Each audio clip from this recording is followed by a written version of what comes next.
te révèle 3 concepts à connaître absolument si tu veux ouvrir un restaurant. Je m'appelle Hugo et j'ai quitté mon job dans la tech pour réaliser mon rêve et ouvrir un restaurant libanais à Paris. Alors je te montre les coulisses sur mon TikTok. Quand je me suis lancé dans cette aventure, le premier truc que je me suis dit, c'est qu'il fallait que je comprenne un petit peu les chiffres. Comment on peut faire la différence entre un resto bien géré et un resto mal géré? Quand j'ai approfondi un peu la question, je me suis rendu compte qu'il y a 3 choses essentielles à regarder quand on veut analyser un restaurant. Le premier ratio, c'est le food cost, c'est-à-dire ton chiffre d'affaires annuel divisé par ton coût de matière.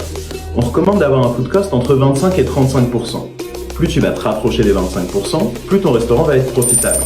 Mais attention, il y a beaucoup de restaurants qui transigent avec la qualité de la matière pour diminuer leur food cost, et ça, les clients le ressentent.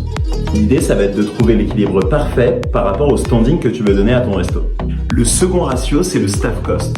C'est la même idée que pour le food cost, c'est-à-dire que tu vas diviser ton CA par les salaires que tu verses à tes employés chaque année. L'objectif, ça va être d'avoir entre 30 et 40%. Mais évidemment, ça dépend du concept de ton resto.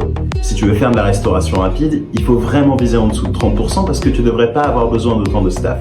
Au contraire, si tu veux faire un gastro, tu vas jamais y arriver si tu as un staff cost qui est en dessous de 40%.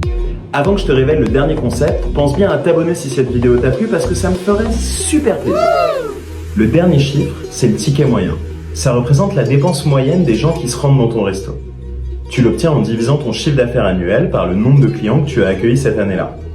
Pour celui-là, il n'y a pas vraiment de règle d'or, ça va vraiment dépendre de ton concept.